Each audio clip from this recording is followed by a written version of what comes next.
종말신앙회복, 오늘은 예배신앙회복이라고 하는 제목으로 하나님의 말씀을 선포하겠습니다.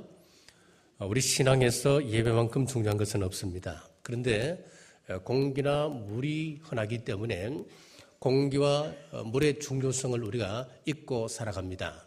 마찬가지로 우리 믿는 사람들에게도 수많은 예배가 있기 때문에 예배의 중요성을 종종 잊어버리고 살아갈 때가 많습니다.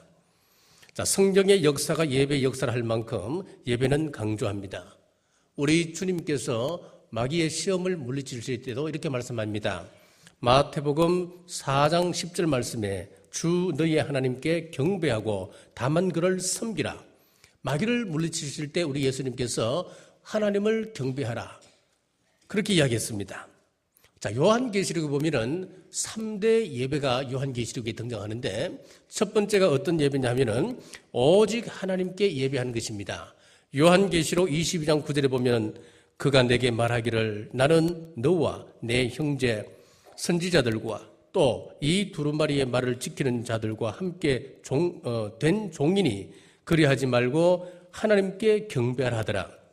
자, 이 이야기는 무슨 이야기냐면은 지금 요한이 자기 앞에 서 있는 천사에게 엎드려 경배하고 있거든요. 그때 이 천사가 그러지 말라고, 나도 여러 선지자들과 함께 창조된 종이라고, 다만 하나님께 예배해야 된다고. 자, 이 요한에게 깨우침을 주는 그런 이야기입니다, 여러분. 예배 대상은 오직 하나님과 어린 양 대신 예수님뿐입니다. 지금 우리가 예배를 드리면서 누구에게 예배를 드리는가 종종 잊어버리곤 합니다. 그래서 예배 시간에 지각합니다. 또 어떤 때는 등산 간다고 예배를 빼먹기도 합니다. 가족 결혼식 참석한다고 주일을 아예 범하기도 합니다. 이것은 오직 하나님께 예배드린 자의 모습이 아닙니다. 자, 그리고 두 번째는 천사에게 예배하는 경우가 있습니다. 계시록 22장 8절에 이것들을 보고 들은 자는 나 요한이니 내가 듣고 볼 때에 이 일을 내게 보이던 천사의 발 앞에 경배하고 엎드렸더니, 요한이 천사의 발 앞에 경배하는 것은 형식적이고 그리고 외식적인 예배, 무의미한 예배를 이야기합니다. 이런 예배는 수십 년 동안 우리가 예배를 드려도 하나님께서 그 예배를 받지 않으십니다. 왜 그러겠습니까? 예배의 대상이 잘못되었기 때문에 그렇습니다. 종종 보면은 개인의 사업 때문에 교회 출석하는 사람도 있습니다. 또 그리고 어릴 때부터 다녀왔기 때문에 나는 교회를 다닌다, 그렇게 이야기하는 사람도 있습니다. 형식적으로 드리는 이 예배는 하나님께 드리는 예배가 아닙니다. 예배가 아무리 많다 하더라도 그 형식적인 예배는 하나님께서 받지 않으시는 예배입니다. 그리고 세 번째는 계시록 13장 4절에 나오는 짐승의 경배가 나옵니다. 용이 짐승에게 군세를 주므로 용에게 경배하며 짐승에게 경배하여 이르되 누가 이 짐승과 같으냐, 누가 능히 이와 더불어 싸우리요 하더라. 여기서 짐승이라고 하는 것은 사탄, 용, 적그리스도를 이야기합니다. 종교 혼합주의를 이끌어가는, 그리고 종교다운주의를 이끌어가는 혼합 예배자들을 이야기합니다. 자, 요한계시록에 이 세 가지 예배하는 이 예배의 모습이 나오는데, 우리 주님께서 요한복음 4장에 보면은 수가성 여인에게 세 가지 형태의 예배를 말씀하고 있는데 똑같습니다. 우리 예수님께서 요한복음 4장 22절에서 24절에 이렇게 말씀하십니다. 너희는 알지 못하는 것을 예배하고 우리는 아는 것을 예배하노라. 이는 구원이 유대인에게서 남이라. 아버지께 참된 예배하는 자들은 영과 진리로 예배할 때가 오나니 곧 이때라. 아버지께서는 자기에게 이렇게 예배하는 자들을 찾으시느니라. 하나님은 영이시니 예배하는 자가 영과 진리로 예배할지니라. 여기 이 앞쪽으로 쭉 보시면은 어떤 말씀이 나오냐면은 예루살렘에서 예배하는 사람들 이야기가 나옵니다. 예루살렘 예배라고 하는 것은 무슨 이야기냐면은 형식적이고 외향적인 무의식적인 그 무의미한 성전에 갇혀서 드리는 그런 예배를 이야기합니다. 요한이 천사에게 경배하려 했던과 비슷한 예배 형태지요. 그리고 두 번째는 거리심산 예배가 나옵니다. 이것은 북쪽 이스라엘에 여러 민족과 혼합되어져 버린 그런 지역이 있습니다. 혼합 종교를 이야기합니다. 이것은 짐승과 적그리스도를 경배하는 요한계시록의 혼합 예배와 똑같습니다. 그리고 세 번째, 영과 진리의 예배입니다. 이것은 오직 하나님께 드리는 예배입니다. 영은 성령님을 의미하고 진리는 말씀을 의미합니다. 자, 믿음이 별로 없어도 하나님 앞에 헌금 많이 할 수 있습니다, 여러분. 큰 믿음 없어도 자신의 문제를 닥치게 되면은 그 문제 앞에서 10일 동안 금식할 수도 있습니다. 자, 그러나 믿음 없이는 예배는 드릴 수는 없습니다. 일시적으로 우리가 따라할 수는 있겠습니다만은 교회에서 이야기하고 있는 공예배에 대해서 지속적으로 그것을 감당할 수 있는 것은 없습니다. 예배는 믿음 없으면 못 드리는 것입니다. 자, 그래서 예배가 곧 믿음입니다. 예배가 무너지면 신앙의 모든 것이 무너집니다. 2000년 기독교 역사에서 기독교가 살아 움직일 때는 예배가 살았습니다. 예배가 사라지고 예배가 형식적으로 무너질 때는 기독교가 죽어가기 시작했습니다. 종교 암흑기라 그러잖아요. 중세시대를. 왜 중세시대를 종교 암흑기라 그랬습니까? 가톨릭이 융성하면서 여기저기에서 얼마나 많은 교회 건물들이 화려하게 올라갔습니까? 나라들마다 경쟁적으로 성당이 올라가기 시작했습니다. 그런데 사가들이 중세를 평가하면서 중세는 암흑기였다 그렇게 이야기하는데 이유가 무엇입니까?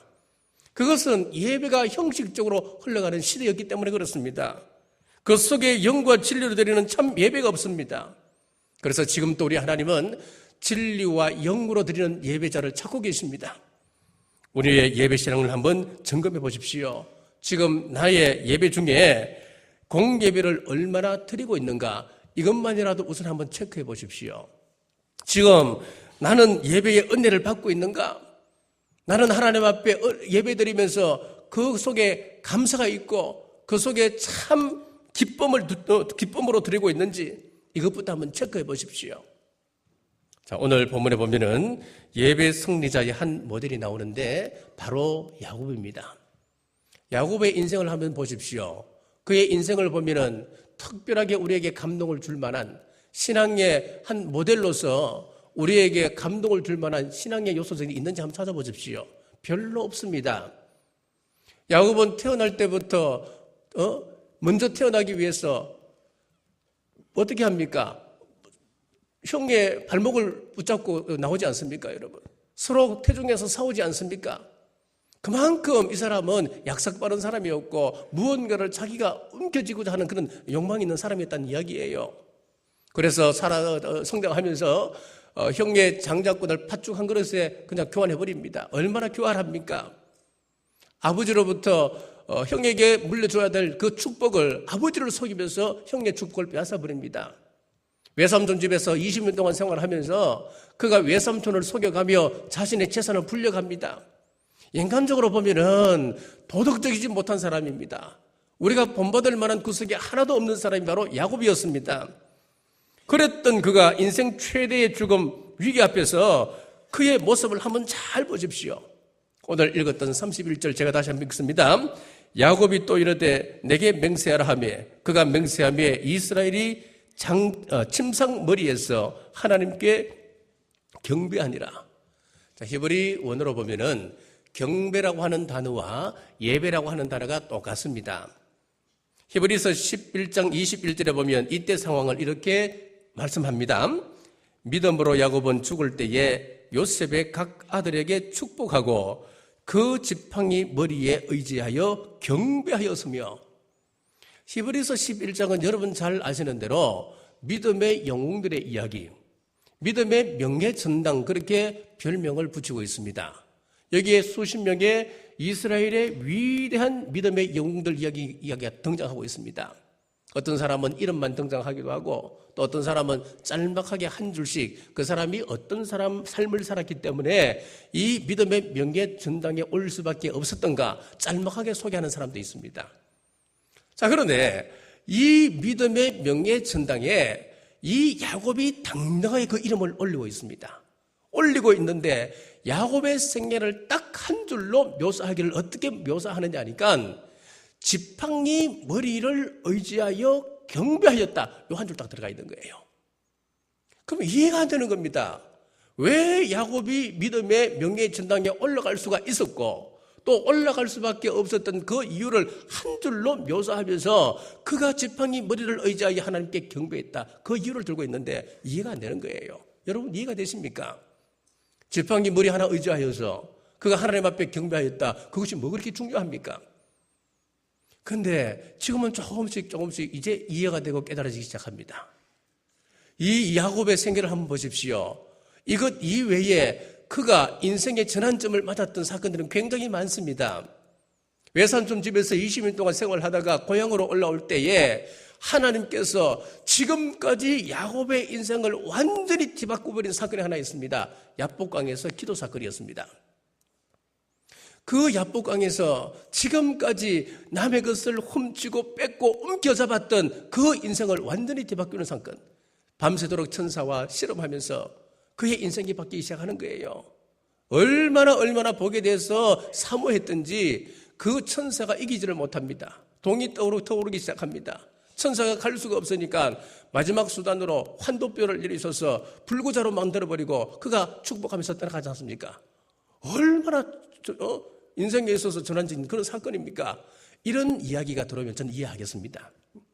그리고 마지막에 보면은 야곱이 왜 애굽으로 모든 가수를 이끌고 애굽으로 당당하게 총리의 아버지 자격으로 애굽으로 들어가잖아요. 그거 바라보면서 천국의 묘사를 하는 거예요.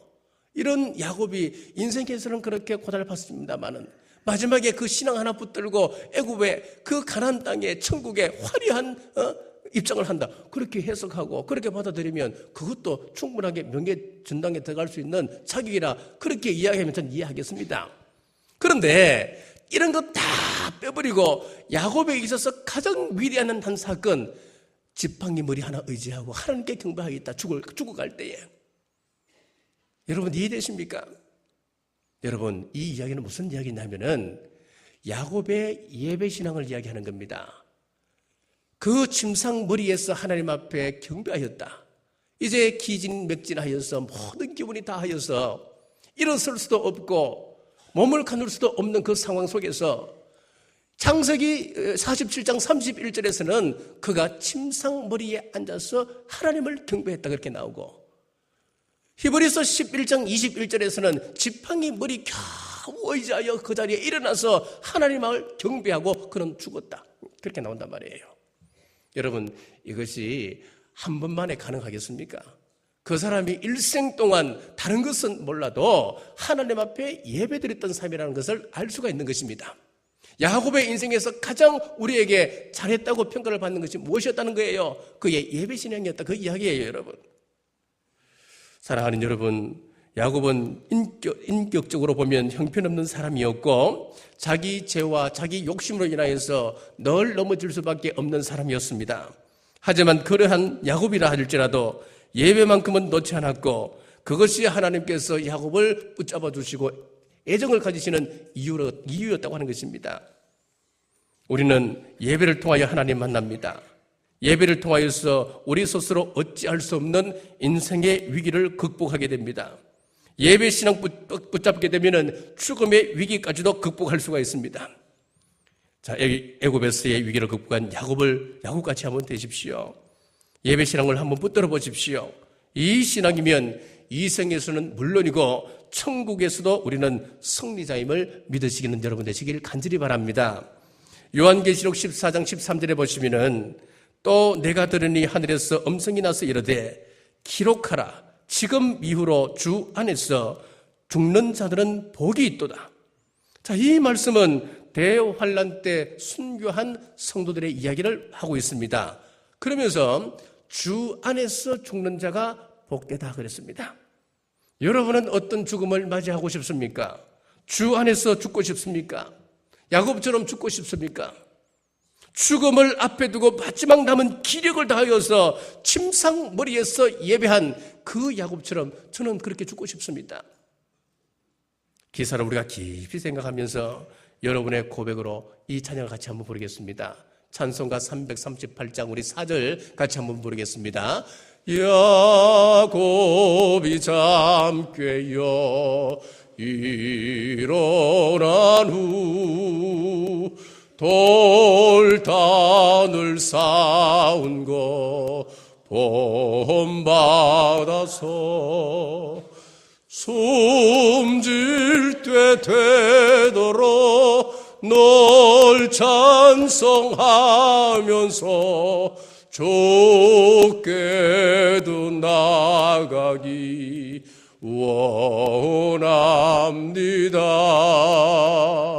숨질 때 되도록 널 찬송하면서 좁게도 나가기 원합니다. 할렐루야. 우리 다니엘서 12장 13절에 보면은 너는 가서 마지막을 기다리라. 이는 내가 평안히 쉬다가 끝날에는 내 몫을 누릴 것임이라.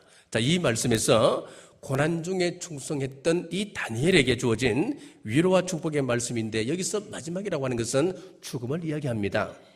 다니엘처럼 예배 신앙을 굳게 붙던 자들에게 죽음은 평안히 쉬는 것이라 그랬습니다. 그리고 끝날에는 내 몫을 누릴 것이다 그랬는데, 이것은 바로 천국에서 영광을 누릴 것이라고 하는 뜻입니다. 야곱은 이 땅에서 147세를 살았습니다. 자신의 생애를 그는 이렇게 표현했습니다. 47장 8절에서 9절에 바로가 야곱에게 묻되 내 나이가 얼마냐? 야곱이 바로에게 아뢰되 내 나그네 길의 세월이 130년이다.